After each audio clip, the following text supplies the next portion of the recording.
You are Locked On NBA, your daily NBA podcast. Part of the Locked On Podcast Network, your team every day.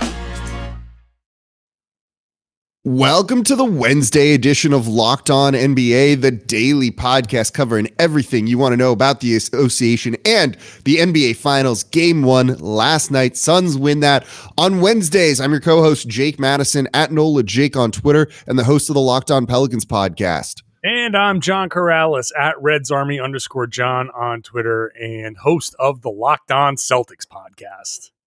This episode of Locked On NBA is brought to you by Spotify Green Room. Download the app and join us whenever we have our shows. I'm on Wednesdays. John is on Fridays. To get in on the action, Spotify Green Room, changing the way we talk sports.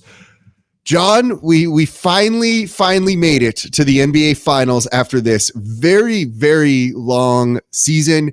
Yeah. I'm going to be honest. Before we even get into this game, I was pretty hyped for this one. Normally by this point of the year, like, I'm exhausted. I kind of hate basketball at this point. I don't really care.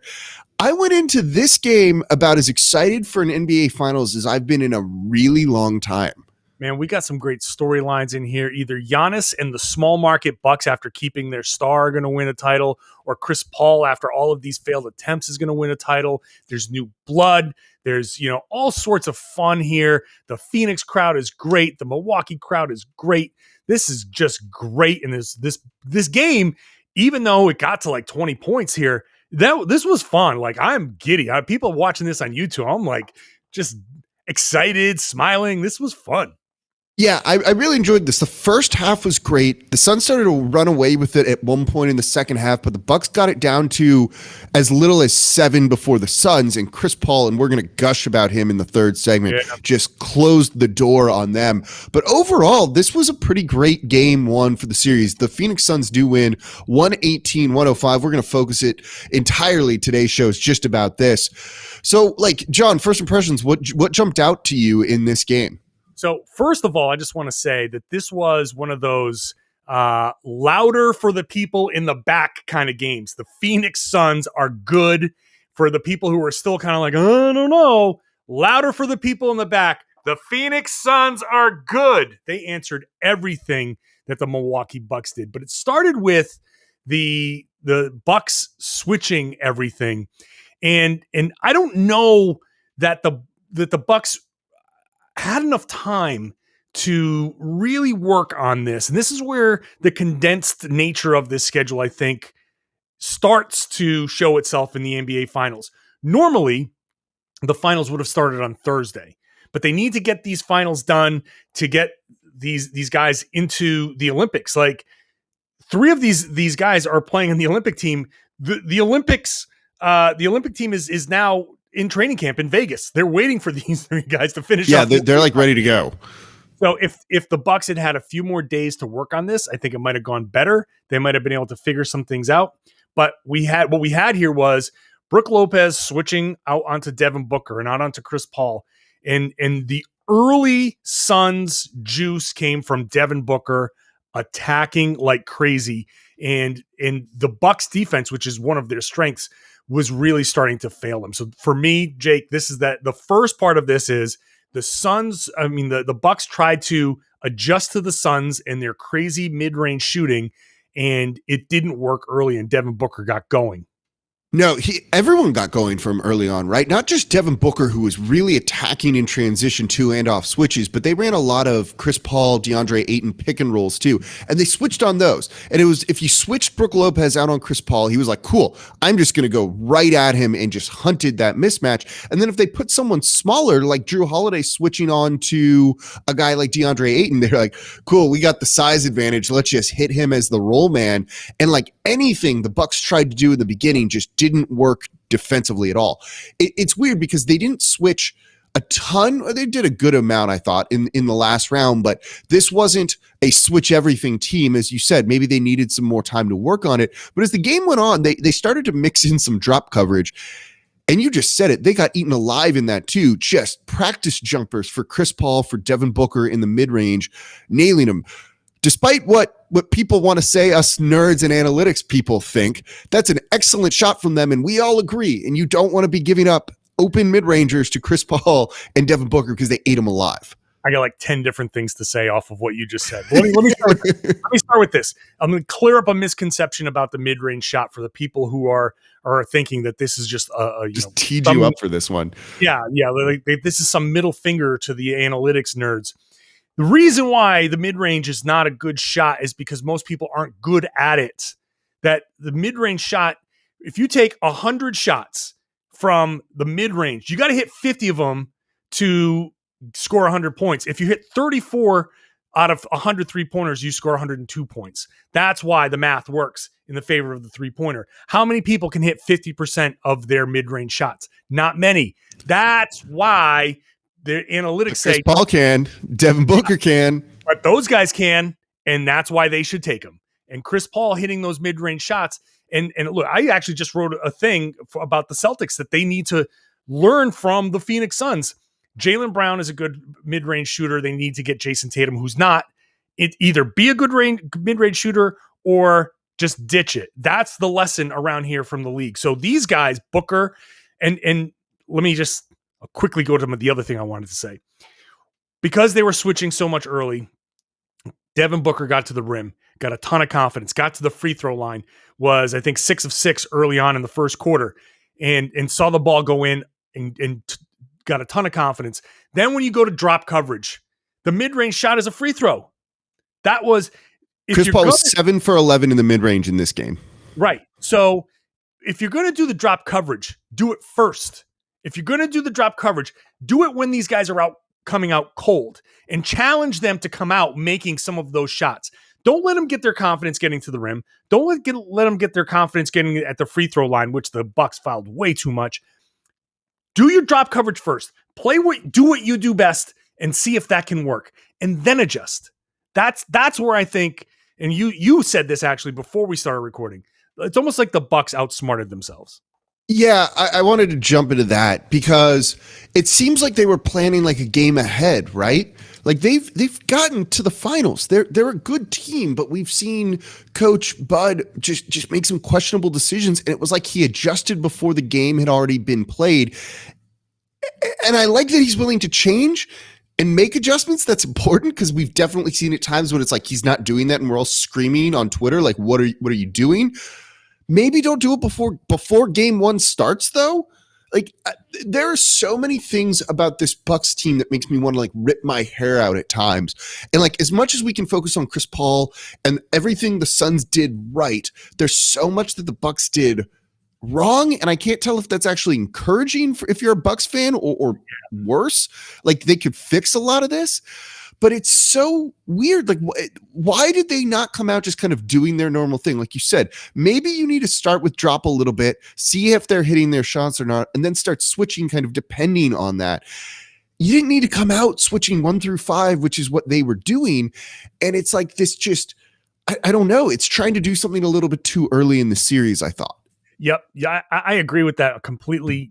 Do what you do best to start and then see how that's working. And then go into your adjustments. But again, I understand like that speaks to how awesome Chris Paul and Devin Booker can be in that area. And especially Chris Paul, that you're so afraid of Chris Paul killing you from the mid-range that you change the thing that works. And frankly, Chris Paul is a killer in the mid-range. Yeah. But let's see how often is he going to hit that? And if he's going to hit mid-range shots all game long, and maybe you just give that up and you let Devin Booker kind of say, hey, where are my shots? And maybe you take them out of rhythm. But by switching everything, not only did you get Devin Booker going, Chris Paul didn't score in the first quarter, but at all. But you know what they did get? They got DeAndre Ayton going. And in the Suns games where they were not good in the playoffs, which weren't very many, but in the ones that they lost, a lot of it had to do with DeAndre Ayton not being good. DeAndre Ayton just ascending and showing what his true kind of well-rounded self can be is a huge part of this Phoenix Suns success. And by allowing the switches and willingly let PJ Tucker and Jrue Holiday switch onto Ayton, you just throw those lobs up there and he can catch and finish. it was just, they didn't have enough time, I don't think, to really perfect this. If you're going to switch everything, everything's got to be on point. The help has got to be there. Everything's got to be done with confidence. And the Bucks were not playing defense with any confidence whatsoever. So I think game 2, you got to get back to what you do well and then make your changes off of that. Yeah, I agree with you. It's like in the Super Bowl, right? Where each team kind of scripts the first 10 to 15 to 20 plays, and they're just going to do those no matter what to kind of feel each other out. It's like two boxers kind of dancing around each other, looking for that opening and where to strike. And it was just like the Bucks came out, were like, this is what we are going to do. We've already done that stuff, even though they haven't because they hadn't played a game. Also, don't discount the fact that Chris Paul, who, by the way, just masterful again in this game, 32 points, didn't score at all in the first quarter. Devin Booker with 27. Chris Paul played 9 games in June. That's it.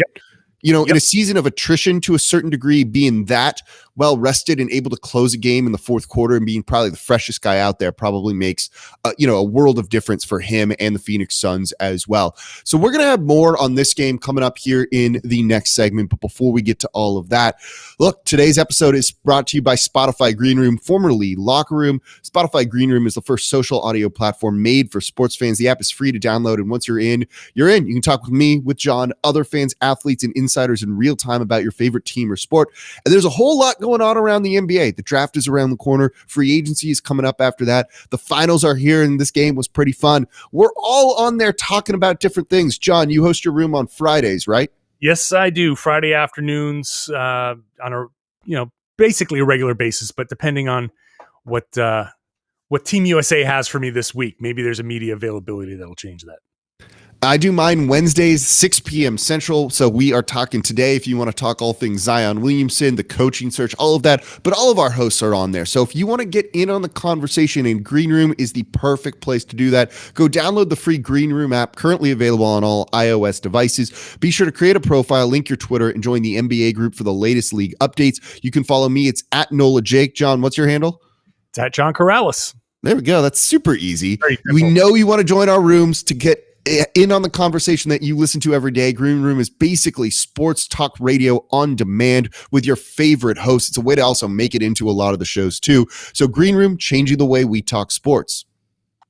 All right, continuing to talk NBA Finals, Phoenix wins Game 1, 118-105. We just looked at it kind of from a weird Bucks perspective on just their defense and the adjustments, but there were a couple of other things I thought that kind of doomed them in this game a little bit. First and foremost, Giannis, who went from doubtful to playing in like a span of 24 hours, looked more or less like himself, I thought, for the most part, at least offensively, but you had a guy like Jrue Holiday in the biggest game of his career kind of let the team down after being, an incredible force to close out the Atlanta Hawks in Game 6.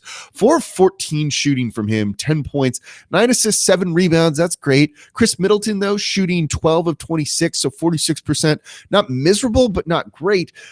They need more out of those guys when you look at kind of how well the Phoenix Suns are playing.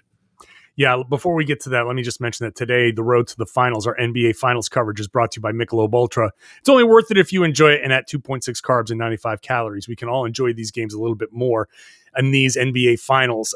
It's funny that we got to the second segment without even mentioning Giannis. So Giannis for sure looked fine as far as his knee went. They came out, they threw the alley-oop in the opening play of the game. Yeah. But he still didn't look explosive, and he didn't look like his normal self. Like, he looked fine. Flashes of it at times. That block he had, the chase down block from behind was awesome. Awesome. That was an amazing play. Like wow. LeBron-esque, and very few people in the league can pull something like that off. God, I mean, it was wild. Like, he took 2 steps over half court and just got that thing. So yes, so he had flashes of himself, but I agree with you. Like, he didn't have the lateral movement, right? Right. I don't think he was able to push off of that. And when you think about that, now he sprained his left knee.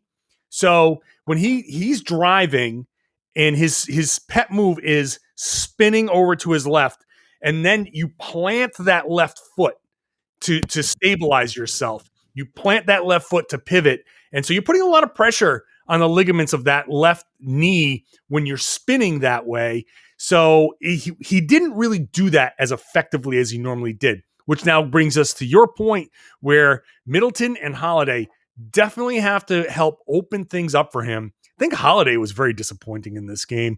He was, especially defensively. I think defensively he was a little slow and not playing with a lot of confidence. It was a real tough time for Jrue to have a bad game. But I'll just say this: I do buy into that cliche. All Phoenix did was what they were supposed to do. They won game 1 at home, and this is like a boxing match. You can have one bad round, and you just come back in that second round, and you just make your adjustments, and then you come back, and you be okay. So Holiday for sure has something to make up for, and it goes back to our conversation in the first segment. What do the Bucks do? Do they come out and just do what they normally do? Put Jrue Holiday on Chris Paul. Let him hound Chris Paul.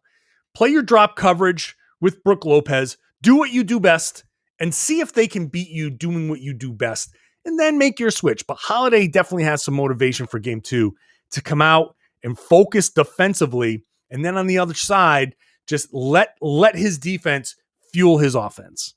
Yeah, he and Middleton combined for 8 turnovers. That's not going to get it done in this game. Yeah, your face kind of says it all right there. They also put Jrue Holiday on Devin Booker to start the game, and I agree with you. I like him at the point of attack on Chris Paul a little bit more. He's also really good at fighting through screens, right? So playing that drop coverage where you need him to fight through the screen instead of switching.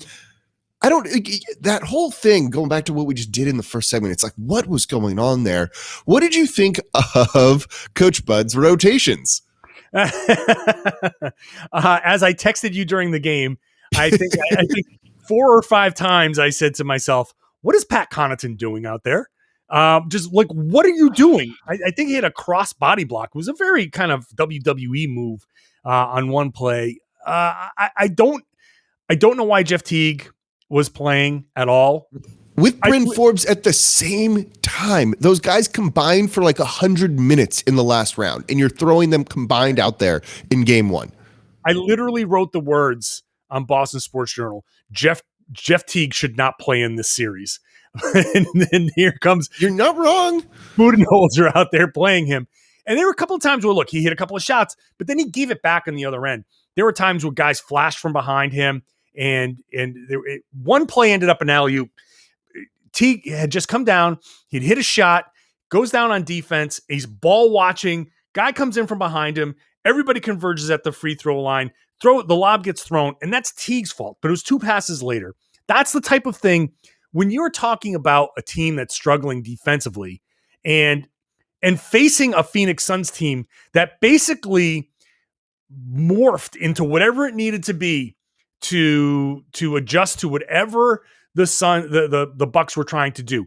Anytime the Bucks said, okay, we're going to do this. Oh, I got Bobby Portis on me. Boom. Oh, I got this guy on me. Boom. Like they hunted everything down the way they were supposed to. So when you throw Jeff Teague out there, it is especially damaging. Like, this is not the time for that. It's so funny because like, Budenholzer, how do you get a team this far and then make such obvious mistakes? I just... No, I'm with you. It's again, I said they make you want to pull your hair out, right? Like, if they didn't have Giannis, how bad would this team be? I know, right? I've seen the pictures, actually, everybody. It's a little inside joke there. So it's maddening, right? But it also led to what looked like a lot of confusion at times for the Milwaukee Bucks out there, especially offensively, right? They looked like they had just showed up to a gym at your local rec room and like just started to play 5-on-5, and these guys hadn't been on a team the whole year before because they're probably running rotations and lineups they didn't really get a lot of time doing. It killed any chemistry out there on the court and seemed to kind of take them out of rhythm of the game and the flow of the game, and led to some stretches where they just struggled to score. How do you do that in game 1 of the NBA Finals? Like, yeah. Look, game 30 of the season? Sure, totally cool. Now? Yeah, no, that's it's just kind of wild. What I feel like, I really feel like the Suns kind of psyched out the Bucks before the game even started, again, to your point from earlier. And the rotations didn't settle down until the end. Like in the fourth quarter, it was like a 20-point game. And in the fourth quarter, the Bucks started to change a little bit. They went a little small. They took Brook Lopez off the floor. Now, Brook Lopez has been a huge part of what they do right. And so I think you can start the game next game with Brook Lopez on the floor and hit Phoenix with what you do best. But it shouldn't take long for Milwaukee to say, okay, our adjustment, it's not going to be switch or go crazy. Our adjustment's going to be to go small and then do something like blitz the ball handler off the pick and roll and then just count on some speed to rotate behind that. But Brook Lopez came off the floor in the fourth quarter, and the Bucks were able to finally get the right matchup, settle down, hit some shots, get some stops.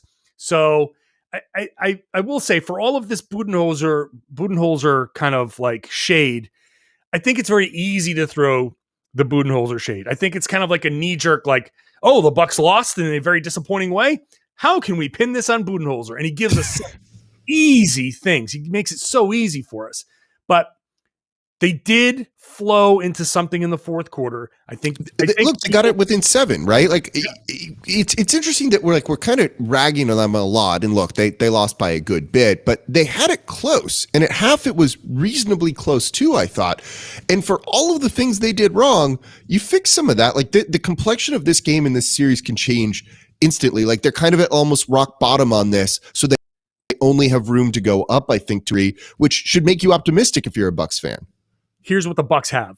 They have 4 quarters with a lot of different things going on and game film on all of those different things. So if you want to say round 1 is a feel out round and, you got popped and you lost the round, it's 10-9, after the first round, or maybe you got knocked down 10-8, but you got a lot of information out of game 1.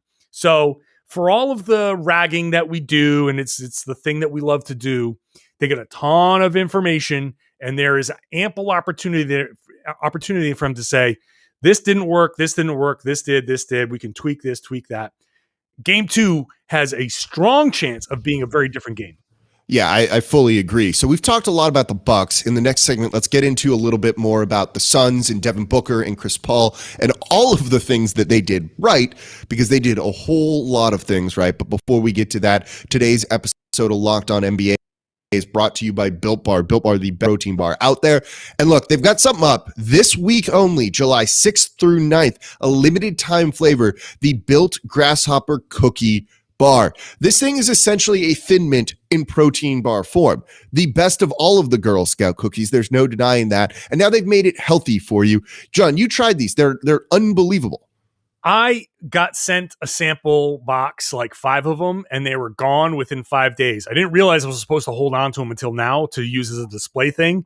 They're all gone. I got the same thing, and I don't have them, and they are awesome. They taste exactly really like a Thin Mint, and they're good for you. 150 calories, 17 grams of protein, and only 5 grams of sugar. Look, if you want to eat one before a workout, for breakfast, whatever it might be, Built Bars are perfect for you. You don't need a protein bar to taste amazing. It doesn't need to be a gourmet meal, but it doesn't need to taste. I've tried a ton of different ones. This is easily the best tasting protein bar out there. You may as well eat the one that tastes good, especially when they have special flavors like this. Again, available this week only over at Built.com. So if you want to give these a try, go to Built.com. Use promo code LOCKED15 to get 15% off your next order. Again, that is promo code LOCKED15 over at Built.com to try the Grasshopper Cookie Bar. Today's episode of Locked On NBA also brought to you by BetOnline.ag, the fastest and easiest way to bet on all of your sports action. The NBA Finals are here. If you don't have a rooting interest, make them a little bit more interesting by going to betonline.ag, seeing all the different prop bets. You're a smart basketball fan. You're listening to Locked On NBA. Use that sports knowledge to grow your bankroll. You can do that over at betonline.ag, and you can go there for all of your sports info needs. Whatever sport it might be, MLB, NBA, NHL, and all your UFC, MMA action. So before the next game, before game 2, head over to BetOnline on your laptop or mobile device. Check out all the great news, sign-up bonuses, and fun contests information that they have going on. You don't want to sit on the sidelines anymore. So head to the website using your mobile device to sign up today and receive a 50% welcome bonus. It's already like you want to bet when you use the promo code Locked On over at betonline.ag. BetOnline, your online sportsbook experts. All right, continuing to talk about game 1 of the NBA Finals, 118-105, the Phoenix Suns over the Milwaukee Bucks. We've talked a lot about the Bucks and like what they did wrong, but good news, there's only room to go up from there. But the Phoenix Suns did a whole lot of things right. And we've got to start with Chris Paul, who was just absolutely masterful in this game. Looked in command of the offense, knew what was happening, pulled all the strings, picked his spots to shoot his shots, and he did it to the tune of 12 of 19, that is 63%, 4 of 7 from 3, 32 points on the night, 9 assists, 4 rebounds. Just freaking awesome, right? Like, I don't know what else to say there. You sounded like you were dropping bars over there, picking spots. I did kind of rhymed at one point. I didn't mean to do that going into it. That is the level at which Chris Paul inspired you to drop like death poetry. It was an amazing performance, man. It was just, that's what Chris Paul does. This is the experience in showing itself. And again, like I said before, whatever Milwaukee did to throw at the Phoenix Suns, Chris Paul said, okay, I see this guy. Like poor Bobby Portis, like really had no shot against Chris Paul. And he could turn the corner on Brook Lopez, but could also do the step backs and knew that Lopez wasn't going to get out there. When he did get out there, he's just too big and lumbering. And he had that flagrant one where the in the airspace foul, which was very dangerous. And I hope Chris Paul's ankle is okay. This goes they play through it and then in the morning, but it looked okay. Bottom line is Chris Paul, like you said, in full command, just complete. That is what greatness is on the floor. Whatever was happening, he had it. No problem. We want to do this. We got this. I see this guy coming over here. We're going to do this. He had everything, no matter what. This is like watching an episode of Chopped and seeing that chef just putting everything together. No matter what that basket threw at that chef, he just, okay, no problem. I'm going to make this. I'm going to make that. Beautiful. Just awesome. I also love making food analogies. Look, you might not be happy that Chris Paul is in the finals. You might not be rooting for him, and that's fine. But if you just love basketball, watching him do what he did on the court in game 1 is like price of admission, right? Totally worth it to see him on the biggest stage in the biggest game of his career, first time in the finals, do all that. He didn't score in the first quarter. He was just kind of still pulling the strings, hitting Ayton on the rolls to the basket when they would switch, and Ayton had a mismatch there. Jrue Holiday on him, as good as Jrue is on bigs, not when the dude's rolling like that. Just doing whatever he needed to do. Pulling those little like Chris Paul gamesmanship moves too. Forced a loose ball and then somehow got, I think it was Devin Booker, to foul him on the loose ball that he like poked out of there too, which is like the most Chris Paul thing ever. It was fun to watch him. I thought Monty Williams had a great quote when they interviewed him, I think after the third quarter or the first quarter, whichever one it was. They're like, how do you empower Chris Paul to kind of do all this? And Monty Williams is like, I just get out of his way and I let him do his thing, which like sums up kind of what we saw from him on the night. This was kind of like the game we've all been waiting for him for a while. He was awesome and the star of the show. But Devin Booker wasn't too shabby either, right? Overall, he didn't have the best shooting night, but he made his impact in just getting downhill and relentlessly attacking the interior of that Milwaukee Bucks defense. And they struggled guarding the rim, I thought, pretty much all game. He was just 8 of 12 from the field, 1 of 8 from 3, but a perfect 10 of 10 from the line. And he finished with 27 points. Yeah, Booker did all his damage right away. Like that's what I was saying before. He had 12 points in that first quarter. And that sets the tone, right? That immediately put Milwaukee on their heels. And so for all of what we said about Milwaukee maybe outsmarting themselves early on, Devin Booker still had to take advantage of it, which he did. And he attacked. He got to the rim at will early on. And now Milwaukee on its heels basically throughout the game defensively. Like they just never looked comfortable defensively. And at points it was Booker. At points it was Chris Paul. Different guys made different impacts. And not everybody shot well. You look at this across the board. Jay Crowder has one of the weirdest lines you're ever going to see. Yeah, that's like how you were plus 19 when you're 0 for 8 and 0 for 5. 0 for 8, 0 for 5 from 3, plus 19. Finished with a point. Like that doesn't make any sense. But look, you get your production out of campaign. You get some 3-point shooting from Mikal Bridges.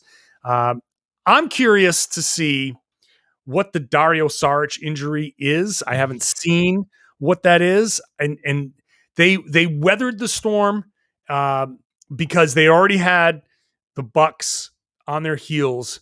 But when we get to game 2, and that didn't look good for Saric, if he's out, that's gonna make game 2 super interesting, because when Frank Kaminsky was on the floor, he was hunted, and I just want to see how that changes the dynamic, because Chris Paul can do what he does, but he can't play out there the whole game. DeAndre Ayton can't play out there the whole game. They're going to have to figure something out in Phoenix there. It's going to be part of those game 2 adjustments. But yeah, watching Chris Paul and watching Devin Booker just hit Milwaukee early and just kind of cruise the rest of the way. Like they just had control of the whole game, even when Milwaukee kept it close. And I think that's very encouraging for them that they were able to keep it close. But I never thought, oh, they could win this game. I just thought like, oh, they're hanging around. It's just a different vibe.